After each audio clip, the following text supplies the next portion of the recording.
ఇప్పుడే అందిన వార్త. సింగపూర్ స్కూల్లో చిన్న అగ్ని ప్రమాదం జరిగింది.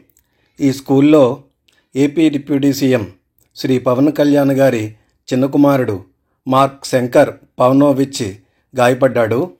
మంటలు చెలరేగడంతో అతని చేతులు కాళ్ళకి గాయాలయ్యాయి. ఊపిరితిత్తుల్లోకి పొగ వెళ్ళడంతో మార్క్ శంకరు అస్వస్థతకు గురయ్యాడు. సింగపూర్లోని ఆ స్కూల్ సిబ్బంది అతడిని సింగపూర్లో ఒక ఆసుపత్రికి తరలించి చికిత్స అందిస్తున్నారు.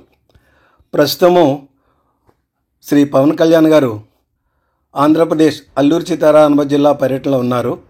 కార్యక్రమాలను రద్దు చేసుకుని సింగపూర్ వెళ్లాలని పార్టీ నేతలు ఆయనకు సూచించారు.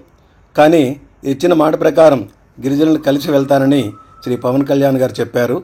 నేడు ప్రారంభం కావాల్సిన అభివృద్ధి కార్యక్రమాలకు ఏర్పాట్లు చేసినందున వాటిని పూర్తి చేసి సింగపూర్ వెళ్తానని శ్రీ పవన్ కళ్యాణ్ గారు అన్నారు. అల్లూరి సీతారామరాజు పర్యటన ముగిసిన తర్వాత శ్రీ పవన్ కళ్యాణ్ గారు సింగపూర్ వెళ్ళనున్నారు.